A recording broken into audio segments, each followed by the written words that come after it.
Okay, welcome back. This is part 2 of our video series for this week. If you haven't watched part 1, there we went over the basic idea of what a proof is, and we introduced the notion of rules for how to proceed line by line in a proof. So as I said in that previous video, you proceed line by line in a proof according to a fixed set of rules. So you can't just arbitrarily kind of go from writing one thing in one line to writing another thing in another line how you'd like. Now the rules for how to proceed are based on the properties of the logical connectives that we're already familiar with. We know how these logical connectives work because we've spent so much time with truth tables in the past. So now we're applying those basic properties of these logical connectives in a new setting. So each one has its own rules based on, again, how these logical connectives work. Of course, we have conjunction and the arrow, and those are the two we'll focus on today or this week. Next week, we'll focus on the disjunction and the negation.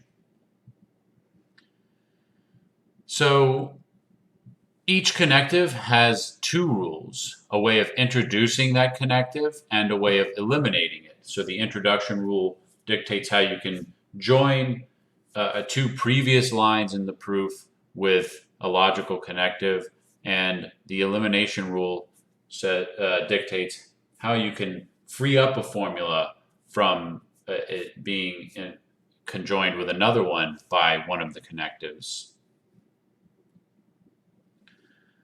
So these will be written with I for introduction, or E for elimination. Remember, that's what we had in the previous video. Now we know that this means elimination of the arrow, for example, and this means introduction of conjunction. So let's explain what the rules are. The rules for conjunction are very, very intuitive.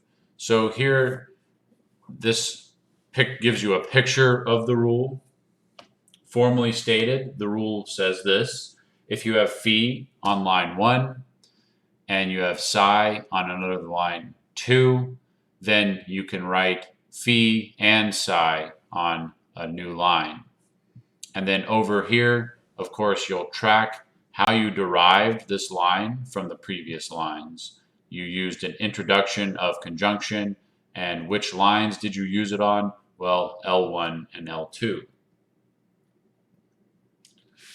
So here's an example of that. Remember, in the proofs, we start with some assumptions. We're not deriving these lines, we're just assuming them and asking what follows from them. Well, based on our introduction of conjunction line, we have 4 and 5 following from these. So we can put together lines 2 and 3 with the introduction of conjunction to get Q and R. So we just took line 2 and line 3, and we put an and between them to get Q and R on line 4.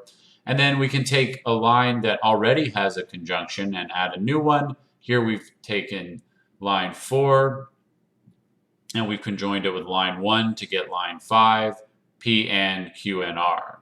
And again, we're tracking how we derived that line. We did the introduction of conjunction on lines 1 and 4. So that's pretty simple and intuitive. And similarly, the rule for and elimination is very intuitive. It may seem kind of obvious to you, and you may think, why do we need to go through all that trouble? But again, in symbolic logic, we need to write out even very obvious steps of reasoning very explicitly. So here we have the rule to eliminate a conjunction. And again, it'll be very intuitive on if we have phi and psi on some line, call it L1, then we can write a new line with just phi, and similarly we can write a new line with just psi. And of course, we'll always track how we derived that line. We use the elimination of conjunction on line 1 to do that. Here's an example, and this is a good example because it shows you that suppose you wanted to get R.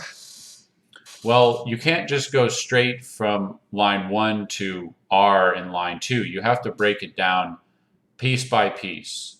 So if we wanted to derive R from this statement, first we have to identify, well, R is locked up in two layers, right?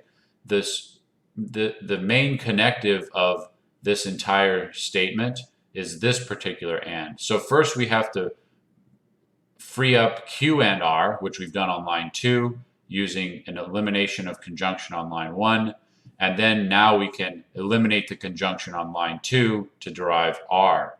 Notice that the elimination of conjunction is performed on line 2 to receive R on line 3.